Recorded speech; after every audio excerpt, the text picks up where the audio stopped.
as a participant or someone who led the change, or an architect of change. Maybe it went badly, maybe it went well. Think about that change and hold that in your mind as we go forward. I'm going to talk to you and share some ideas for about 40 minutes, give or take, some discussion. It's mostly presentation, which is not my style. We like to be interactive in Crestcom, but because of the setting, I'll do more sharing of information. But a couple points along the way, I'd like to get some ideas from you. I won't put anybody on the spot. Since we have a live audience here, I'm sure you have something to share because we all go through change, and maybe you can share your ideas and your experiences and participate. Okay? First, before we get started talking about change, a little bit about Crestcom and me, and just so you know where I'm coming from as a person and an organization. I represent Crestcom International here in Switzerland. Crestcom, we are a leadership development company. We like to say we transform managers into leaders. We help leaders raise their game and develop their skills through a combination of training and coaching. We work with leaders in about 60 countries around the world. We've been around for about 30 years. We work with all kinds of companies, all kinds of leaders. We work with very small companies with 5 employees where we're working with maybe an individual or 1 or 2 people at a time, all the way up to about 65% of Fortune 500 companies have used Crestcom for their leadership development program. So it's one of the most widely used leadership training programs in the world, gotten a bunch of awards. And we're very happy to bring that brand to Switzerland here. In 2020, we're launching the brand here for Switzerland. So very happy about that. We work with some really talented individuals who are thought leaders and experts in leadership, and we help share their ideas with people like you here today. What does that really mean? What do we do? Leadership development, what is it that we do? We do monthly leadership development training where we get together in an environment like this and we train around what we say are the 12 fundamental skills of leadership. We take content from a lot of very talented people and exclusively for Crestcom and share that with you as part of that process. It's very interactive, again, a little bit different than today where this is more of a presentation. We like to interact and use your experience and have exercises where we can digest certain leadership concepts. We're all about taking action. It won't be the last time you hear me talk about taking action today in this session, but we really, the way our programs are structured, you learn, but you take action, you implement things that you learn. Our goal is to make positive change in the organizations that we work with. Taking action is just the critical part of doing that, so we help you take action. And we come around and we do some coaching with you every month when you're in our programs to help you along the way, to help you internalize and progress with learning, help you take action, see where things are working and not.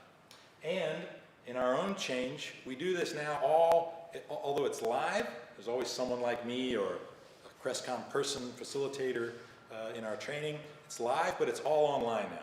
So this is a change initiative that Crestcom went through over the last 3 or 4 months where we were doing a little bit of our training online. Now we do here in Switzerland all of our training online. We think it's given us a lot of benefits and flexibility, and we can work with more people and impact more leaders. So we've seen it as a very positive change.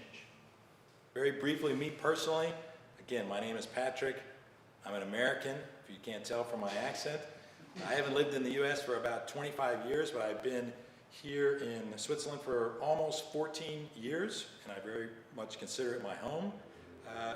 Throughout my career, I've been exposed to a lot of different forms and types and environments of leadership, good and bad. My own leadership, good and bad, sometimes good, a lot of times bad maybe. I started my career in the US Army. I worked in government. I worked in a really big company, like a big Fortune 100 company. I was a CEO of a company based here for about 10 years. I've been around a lot of startups as a founder and an investor. So I've seen leadership in different environments. And in fact, growing up in my household, I was raised by a primary school teacher and an Army general. And so I was exposed really early in life to 2 very positive, strong forms of leadership that helped shape my interest in leadership. And I think I have sort of 3 missions. My mission, speaking like an Army guy, my mission here in Crestcom, Switzerland is first, I want to help people develop their skills as leaders to be better leaders. Simple as that. Second, I'd like organizations to see the transformative, tremendous impact that I think good leaders can have on any organization in a real tangible way. I want organizations to see that. And third, I'd like to kind of demystify the idea of leadership, right? It's not leadership with a capital L. I get asked a lot if I think leadership can really be trained and learned. People say, well, aren't leaders born, or they have innate traits and personalities that make them better leaders? Can you really train people to be leaders? I just want to be clear from the start, unequivocally, you can learn to be a leader. It's a skill. It's not that complicated. It's a skill like anything else, but you have to practice, you have to learn, you have to work at it, evaluate your performance, try to get better. And if you're not a leader and you want to be one, you can totally learn it as a skill. And if you're a leader in any organization at any level from the top to the bottom, I know you can be a better leader. So that's my mission, to try to help you be a better leader. So that's enough about me. We're going to talk now about change. When we start out in a session like this, in any of our training sessions, we always have learning goals. We've taken some content that's usually a 2-hour, usually our modules are 2 hours at a time. We try to truncate it and shorten it down and deal with attention spans like of being in a public setting like this. We try to truncate it, but we still have learning goals, right? Today we're going to talk about the 4 primary reasons why people resist change and how, of course, how to overcome that. We're going to talk about how we involve people in the change process and the planning and the implementation of change. And we're also going to talk about building trust, right? So important concept. We'll spend a little bit of time on that so that you can become a change architect who's trusted by others, okay? Those are our learning goals today. So we'll start with a story. So there's a man, he's trapped, lost in the desert for days. Doesn't know where he is. He's wandering around, stumbling over the dunes. He thinks he's going to pass out from the heat and exhaustion, and he really needs something to drink. And he comes over the dunes and he sees a man on a camel riding by, and he says, "Oh, sir, I desperately need a drink." And the man on the camel says, "Well, I don't have any water, but I do have a nice selection of ties. Would you like to buy a tie?" And you can imagine the man who needs the drink, he just needs a drink to survive, the sort of look in his face, the look of dismay, befuddlement, outrage at this statement. And I would suggest you've probably seen that face before. It's usually the face you get when you tell someone you're going to change something. When we look at the way we manage change, if we look at any studies about change management, 2 things become really clear. First of all, we really stink at implementing change. We're really unsuccessful as people and in organizations around the world.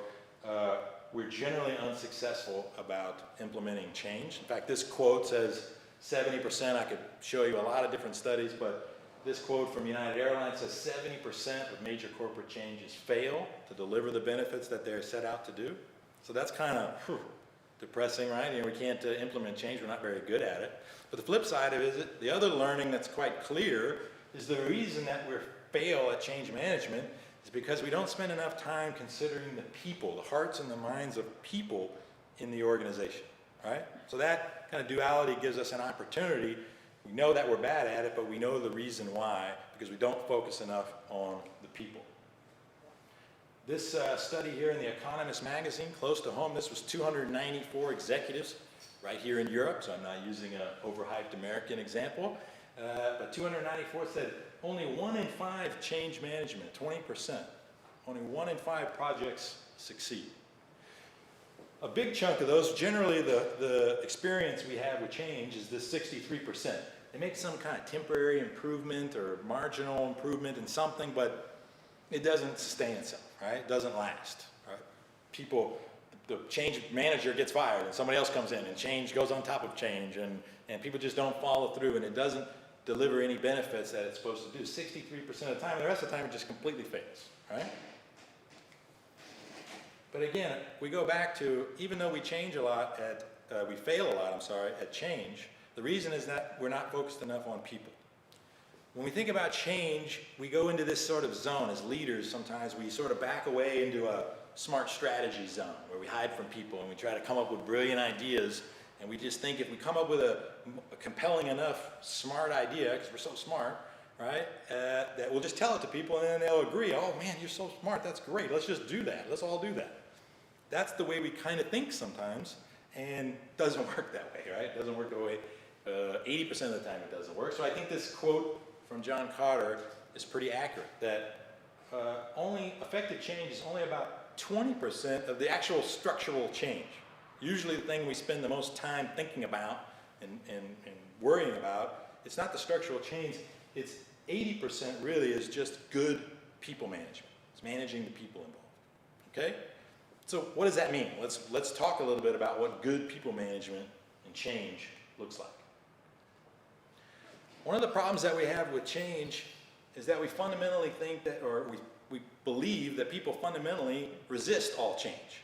People don't want to have change. People are set in their ways, they're conservative, they're used to things. We don't want to rock the boat, and everybody's going to resist change.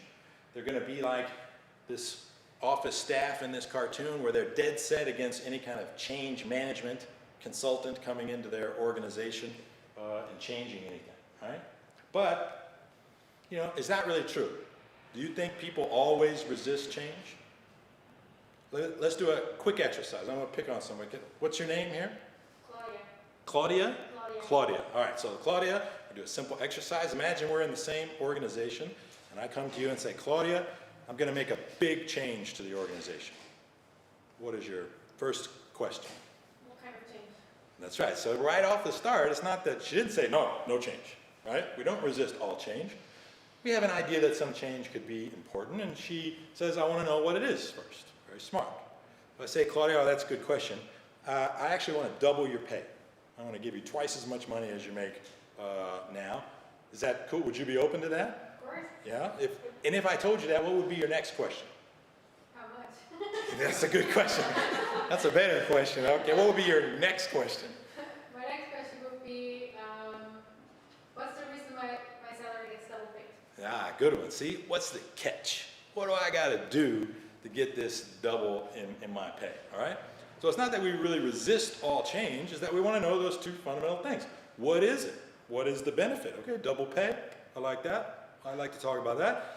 But then on the other side, what's the sacrifice? What's the cost that I have to give up in order to get that? All right? When you think about people resisting change, you want to get at there's only 4 fundamental reasons why anybody resists change. They might say a lot of stuff, we'll talk about that in a second.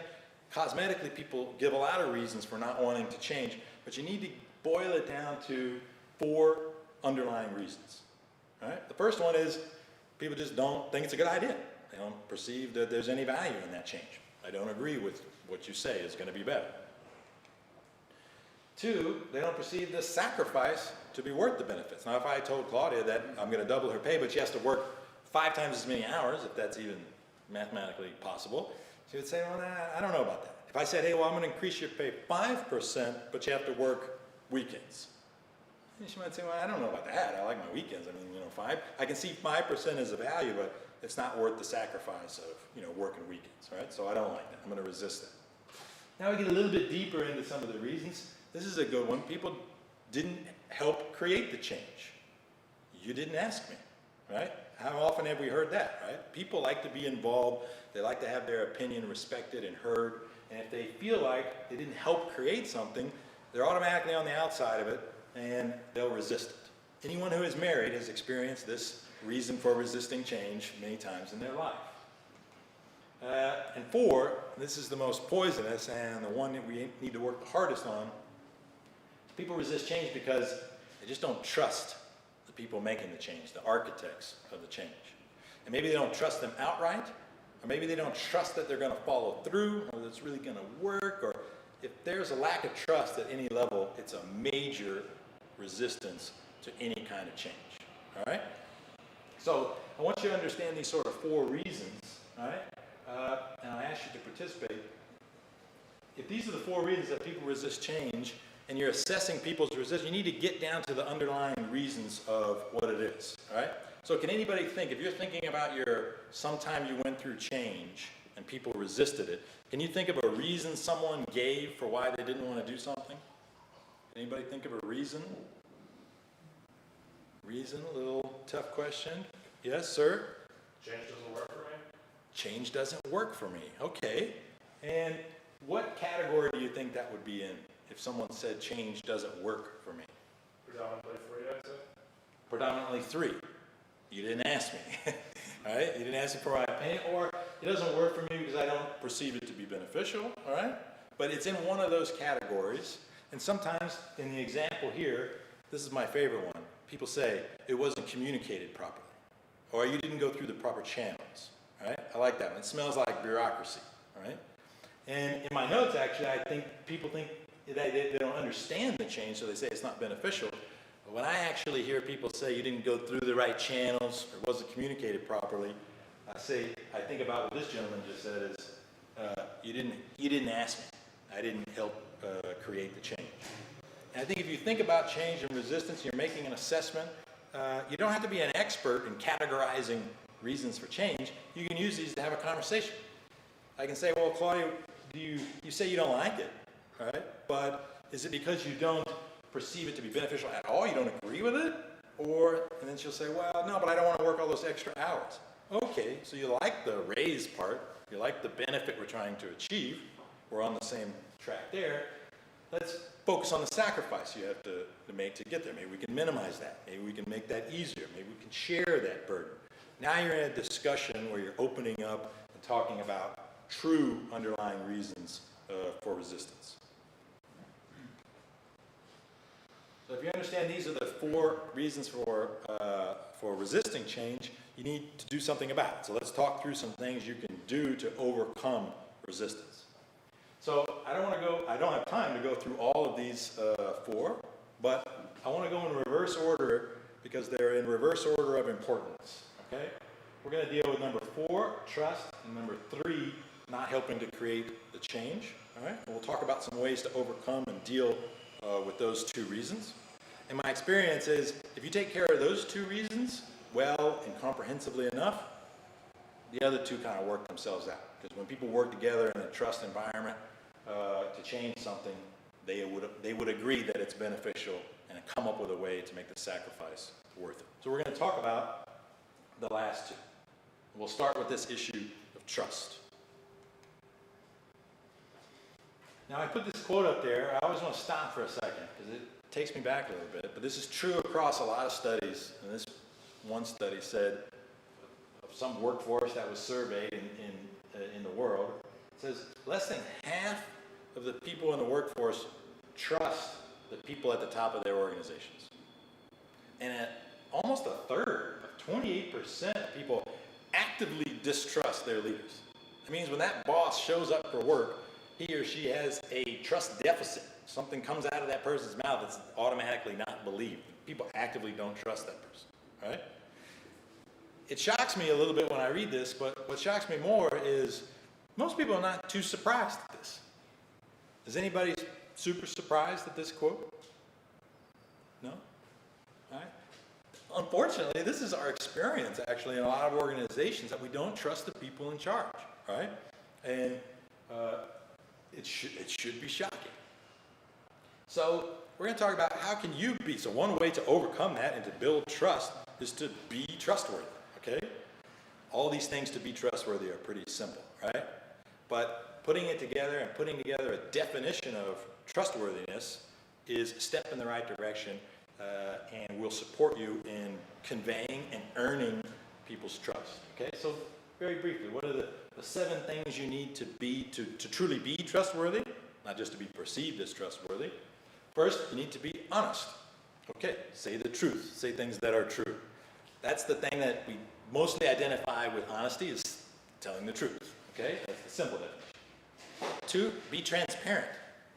Share information, right? If there's information available to help you make a decision or evaluate something, we usually underestimate the amount of information we could share in organizations. We think a lot of stuff is secret, or people can't handle it, whatever. Actually, as leaders, we should do more to share information and to be open to the extent that we can, but give people the same benefit of the information that you have to join a conversation about change. 3, be dependable.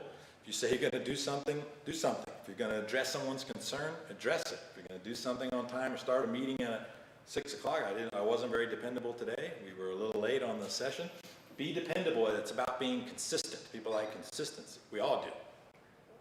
4, be confidential. If someone tells you something in confidence, keep it in confidence, right? Sounds so simple, but how many times have you heard people say, well, I shouldn't be telling you this, but, right? We hear that all the time. If you shouldn't be telling me, don't tell me, right? And if someone tells you something that adds to your understanding of a situation and they do it in confidence, they're relying on you to hold that in confidence. 5, be loyal. Be loyal to the organization that you work in, to its standards, to its values. Be loyal to your own values. 6, be accountable, right? I think accountability is so important, such an important leadership concept. I'm going to do another slide and talk a little bit more about accountability. Accountability is about making things happen for yourself. You're the person that's responsible for your results.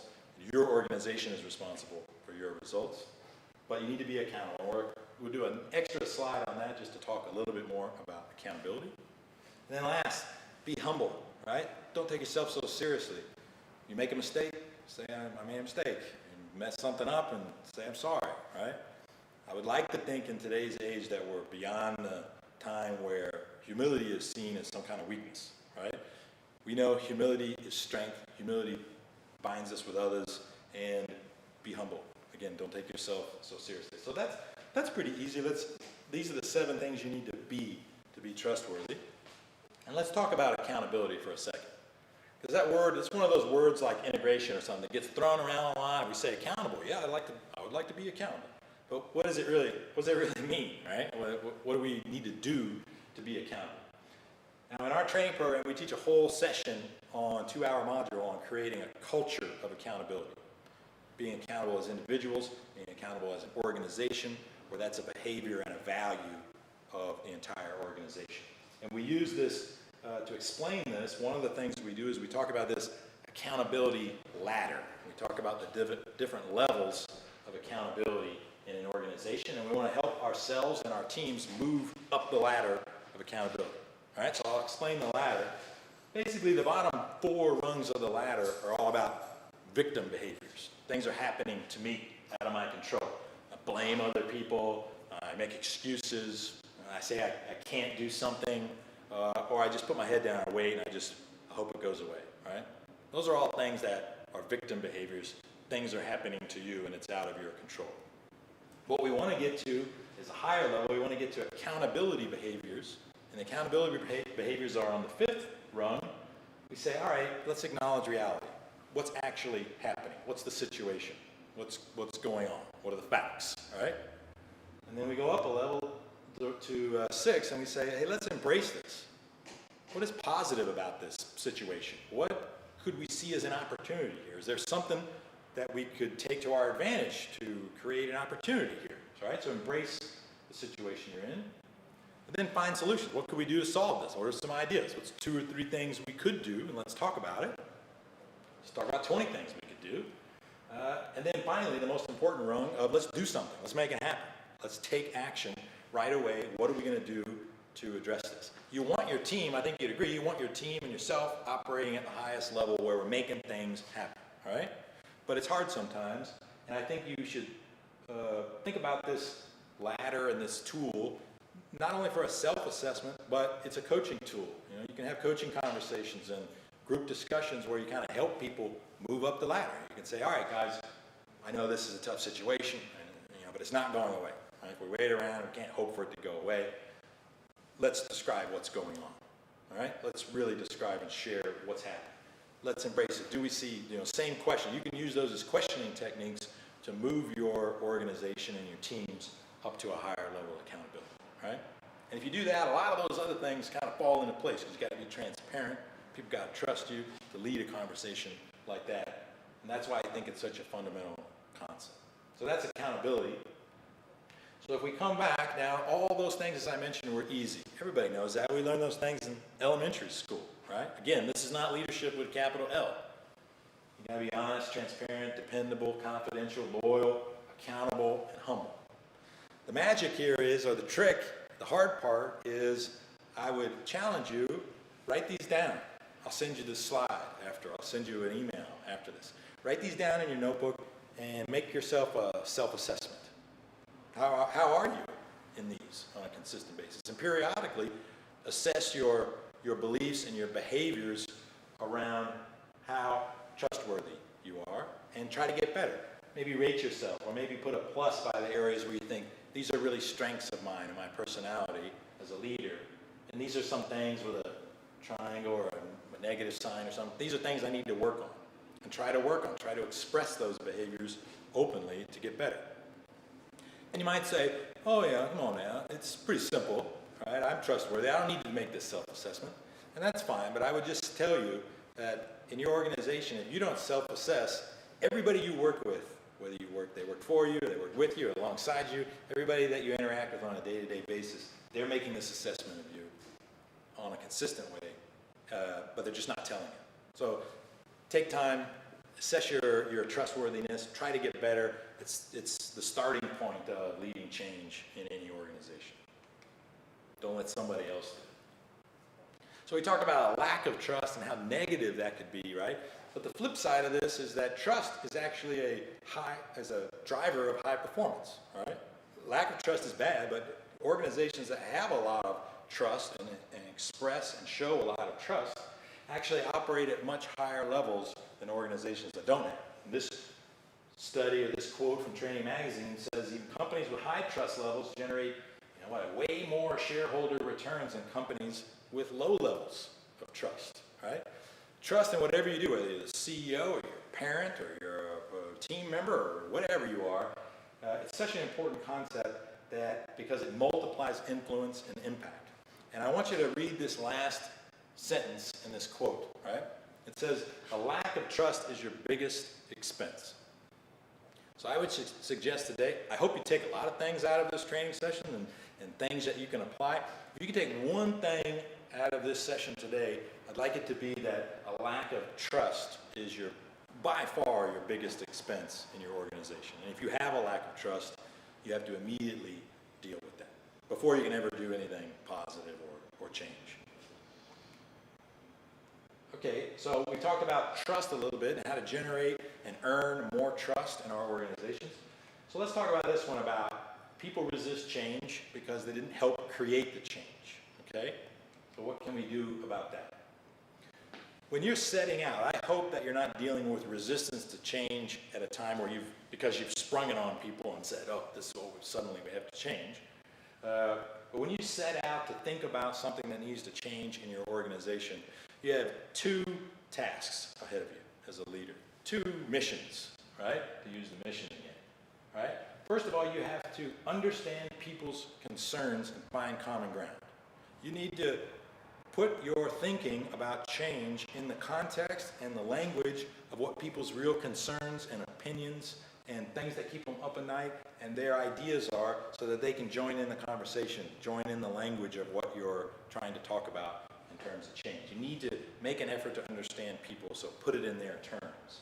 And two, even more important, you need to make it safe to disagree. Such an important concept. Google did a study some years ago. In their organization, they studied globally teams in Google all around the world, what made them effective, high-performing teams. And they did very much engineering Google study, and studied a lot of things and observed teams and measured their performance. And this is a multi-year study. And the number one thing that contributed to high performance and effective teams was a concept they called psychological safety. And it's this very concept here. It's the ability to disagree in an organization, to disagree with authority, to have an opinion that's not accepted or adopted by the group, but just to have an opinion, to have a creative idea that ends up not being. No fear of retribution or stupid politics or bias or anything like that. So those are your two fundamental tasks just to get to the starting line of change. If you don't get people's perspectives, understand where people are coming from, and make it safe to disagree, you have no chance of earning people's heads, hearts, hopes, and engaging them in any positive way. So it just gets you to the starting line. The other concept I'd like you to think about and change when you're planning, you're setting out to manage change, is this idea is that you really are selling You think of yourself as a salesperson, right? Some people don't like that metaphor, but you really are selling something when you're selling change. You're trying to get people to buy into what you're selling, which is your idea of a new way of doing business. You're trying to speak to their needs and what they want and put the change and sell them on it and make them willing to pay the price, sacrifice that to get the change and the goal that you want them to have. And this is from this quote, Kathleen Frank, who literally wrote a book, or the book, I guess, on selling change. And I'll stick with this sales metaphor for a second. You know, if we were selling something, we're selling, a video equipment or a computer or something like this, we wouldn't think of selling something to someone without ever trying to get a sense for, is this something that they actually want, or something that they value, or what would they pay, or do they even know how to use this video equipment, which I wouldn't, right? We would never do that. We would try to get a sense for what people want, and then, okay, then if you like computers, check out this one, right? We would sell that to them. But that's actually the way we handle change a lot. We withhold information. We go into our smart strategy corner and come up with our brilliant ideas, and we withhold and spring change on people without ever asking them, hey, what do you think? What would be your ideas for that? So the sales methodology, or the sales analogy, is an important one here to think about. You really need to win people over, right? And give them what they want and what they need. So this idea of involving people in the plan, I like to get some ideas from the group on just two basic questions. Just no whiteboard or anything. In general, in the organization you're in, or you lead, or you are a member of, how do you get solicit feedback and suggestions from employees? Just in general, how are things going? What can we do better? Right? What are some ways you do that? And at the same time, what are some of the ways that you actually involve people in the design and implementation of change? Anybody share something there? Take a little drink, sir. What's your name again? I keep calling you sir and gentlemen. I'm trying to be nice. Philip. Philip, all right, thank you. Kickoff meetings where you invite all stakeholders. Okay, kickoff meetings, good. Those are planning for change, okay. Some other ideas, anybody? I was with an organization and we did regular monthly pulse surveys. Leadership pulse surveys. Pulse, or define, what is a pulse? So they would go online, Survey. they would get a short little thing, how energized are you in the workplace, give us a few reasons Okay, why. all right. Real simple, short, and regular measurements just to see how the thermometer or the energy changes. Okay, so pulse survey. Any other ideas? How do you experience it? Well, Patrick? we're implementing a couple of processes from sociocracy. So Okay. the consent, trying not to make it democratic, a change based on a democratic decision, but get everyone on the same page. And sociocracy and some things from holacracy, which we use to move our change management forward. Okay, and tell me a couple points about that. Does that involve people being able to champion change without being in a position of authority, or how do ideas get generated for change in that type of environment? Well, the thing is, we don't have, as it is sociocracy, we don't have any hierarchy anymore. Okay. So my role is just another role, like all the other ones. Okay. Even if I'm a shareholder. And therefore, it really doesn't matter who brings in which ideas and who challenges which ideas. It's same validity no matter who it is. Okay, so that's very interesting. You have sort of a system, you have some standards, values built around how ideas can be brought up and addressed in an organization. That's great. Very, very interesting. Any others? Any? I've been part of some lunch with the department head or the let's say head of the entire business. Mm-hmm. But from what I noticed, many times the heads, they don't take the feedback so good. So many times the answer is very political in a way that the things are like how they are. Okay. In order to change a process, it takes lots of time. So Okay. but we know there is a problem, but we don't change it. Okay. And I saw it in a couple of companies here in Switzerland.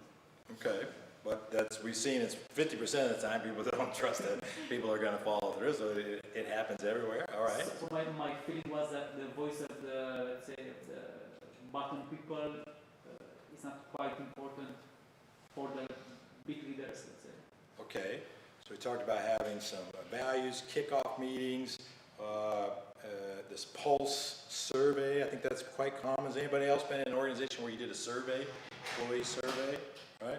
Did you find that was a good thing or bad, or did it? What happened after the survey? What happens after the pulse survey, James? Well, either the leadership responds in some ways, or there's a group, cross-functional group that reflects on it and tries to come up with some possible responses. Okay. Maybe combined with some of the things that Aline was just talking about here, like step-up meetings and lunches and group discussions, say, hey, this is what people are saying at a higher level about the organization. Here's some ideas. What do you think? You know, trying to stimulate discussion. I know an example that I could share of the second one of involving employees in the design. Again, going back, something that stuck with me since my Army days was a concept called the after-action review. Sounds fancy, but it's really pretty simple. When you do something, anything, you do an acquisition, presentation, sales presentation, or whatever it is, big or small, you stop with the group that did it and you say, how did that go? What happened there? What was good? What was bad? 3 ups, 3 down. What do we want to keep doing and what do we want to stop doing or do better? Just a simple concept like that. Doesn't have to be a big presentation or a big road dog and pony show. It can be just a conversation of, hey, we just did that thing. How did it go? What can we do better? And so then people feel like there's a tempo, there's a rhythm of participating in ways and ideas of how we can get better, because it's kind of built into the way we work. We're always coming up with ideas to do better. So there's a group ownership because we're always stopping to get and solicit people's ideas, and then we have to do something about it because we know we're going to do it again and review it. So that's a concept, maybe the AAR or the hot wash that we could use in our organizations. So I think those are all really, really good ideas, really positive. I gave you one more quote, getting toward the end of our presentation, but one more quote is that I want you to think about this idea again of selling change and your job as a leader to sell change to others. That it's not just about selling change or convincing someone to accept like a transactional thing. First of all, selling change impacts your whole organization, your brand, your processes. If you change to a certain type of organization like a holacracy or something that has an impact on how you're perceived by your suppliers, your supply chain, your shareholders, any kind of stakeholders. But I think whatever you set out to do, really embrace it, right? Because change can be a transformative learning process, and it's something that you can embrace, and it makes you stronger, it makes you be able to deal with adversity, it makes you wiser in the future. But I would take that a step further, because our job in this session is to talk about change from the context of being a leader. And if you take this same quote and commit to, I'm going to take the whole organization along with me, whether it's 2 people I work with or 200 people I work with, whatever, my job as a leader is to take the organization and help them together embrace change, learn from it together, transform, because this year, next year, won't be the last time we change. We need to build up the capacity to deal with adversity and also to create positive change, like innovation and new ways of doing things. So I would challenge you in your organizations to think of it at the organizational level and not just at the individual level of dealing with change. So we talked about our learning goals for this short session. Reviewing them again, we talked about the 4 reasons, underlying reasons why we think people resist change, and a few things that you could do about that to address it. We've just talked about how to involve people, enlist people in change, and how much more effective that is for bringing people along to accept and come up with positive change. And then 3, we also talked some about being trusted, how to earn trust of people so that you are a trusted change architect in your organization. So those were our learning goals. I hope we met most of them today. Normally in our training sessions, we would end them. We wouldn't stop after learning something. We would end them by setting out and deciding, what are we going to do about it? All right? I promised you I would talk again about taking action. And if you just sit in a learning module or training session and you learn some new idea, accountability ladder, Roger, and you don't do anything about it, it's worthless, okay? So we always end our sessions, in our training sessions, we actually have an app, pretty cool. We go online, or people fill out a little card, and we say, okay, what did I learn today? What am I going to do about it? What benefits will it have, and how long am I going to give myself to implement this? Okay? We use this SMART. People have probably seen the SMART format before. We want to identify something specific, measurable, achievable, benefits, or why is it relevant, and in a specific time we're going to accomplish it, and we're going to take action. By the time we get back together for training, we're going to accomplish something and implement something in our organization. Something big, something little, but we're going to do something about it. So I would challenge you today, we're not in a training session where I'm going to be able to follow up with you. I hope to talk to you again, but I challenge you, when you go away today, I hope you learned something. I hope you got something out of it. Take something. The 4 ways of the way you, the 4 reasons people resist change. Try to have a conversation about that in your organization if you're going through change. Use the accountability ladder and help people raise to a higher level so they can take action with you.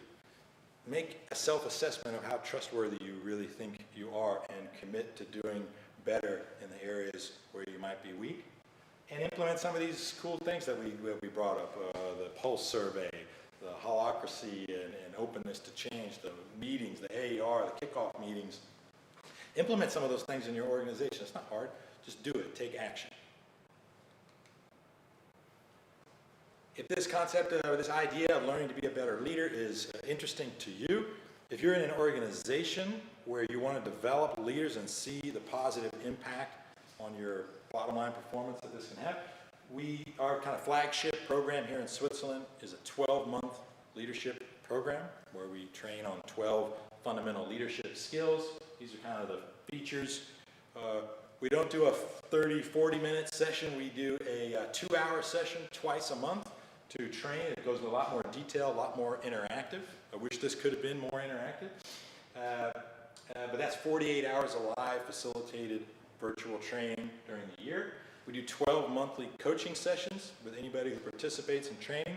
Somebody annoying like me comes into the organization and talks to you and says, how's it going? Are you making progress? What obstacles are you facing? We have lots of all the course materials, and there's a learning portal where you can track your action plans. You're going to do you're going to do 24 action plans in the 12-month program, so you're going to make a big impact on your organization, big positive impact on your organization. You have access to all that through a learning portal, and all the tools and worksheets and all that is available to you. We run it on like a monthly subscription model. There's no magic start or stop time. You can come in, come out. We hope you stay in the whole 12-month program and then continue into our quarterly continuing education program so that you have continuous learning in your career, but it's just a monthly subscription. And again, we deliver it live and virtual, which here in Switzerland has a great benefit of being able to include people who are maybe remote or traveling or working in other areas.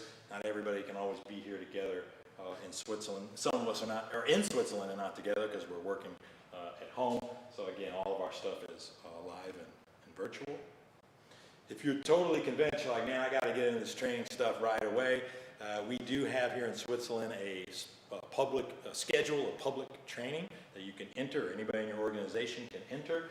And this is kind of the schedule. Again, we do 2 modules a month. We do them twice during the month. And this is the schedule for the rest of the year if you want to jump right in. We also have, this is the English language schedule. We also have the training available in German. So if you have people in yourself or people in your organization that prefer to do it in German, we also have a German schedule behind this I could provide you. So anybody wants to talk about that, you can contact me and I'm glad to help. I think what's more likely is you don't want to jump right in, or you and your teams don't want to jump right in. Remember when I said earlier that people resist change if they didn't feel like they were part of making the change. Developing leaders in your organization is a form of change. And most people want to buy into that and say, yeah, I want to participate, I want to get better as a leader. That's a much better participant, much better student of our program than someone who's forced into it, right? So bearing that in mind, we want to help you enlist change in your organization by giving people, a test drive of our content and the way we approach leadership. So we offer this free, complimentary, no obligation, 2-hour leadership workshop. It's different than what we're doing today. This is sort of open. I'm talking way too much. But when we get together in the leadership workshop, it's just you, just your team, just your company, and we're going to talk in a lot more detail about a number of different concepts. And we're going to put everything in the context of your leaders. You're going to assess yourself as leaders, as a group. You're going to talk about your strategic challenges. We're going to do an exercise talking about what your customers perceive to be your challenges.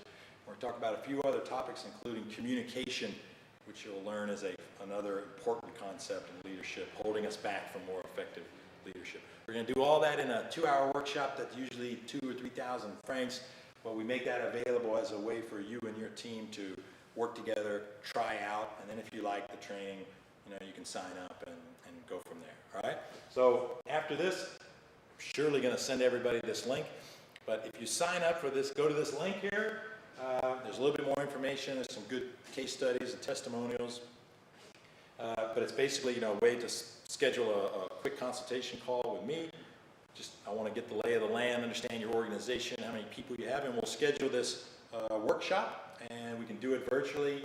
We could do it in person, but we can do it virtually, so you can include people from other areas. And I encourage you to do that and take a test drive of our approach to leadership development for your company.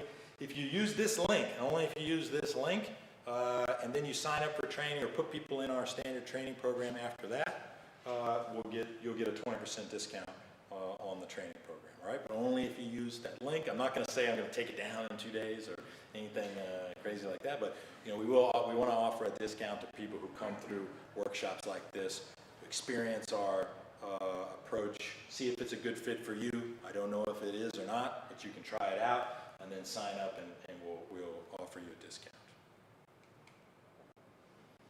That's all I have. You can check out our website, crestcomswitzerland.com. That's the local site for Crestcom. You send me an email, give me a call, do whatever you want to do, contact me, and that's my pitch for today. Anybody have any questions or comments? Don't have to. I just want to make sure we address everything anyway. Okay. That's my presentation today. Thanks a lot for your time and your attention.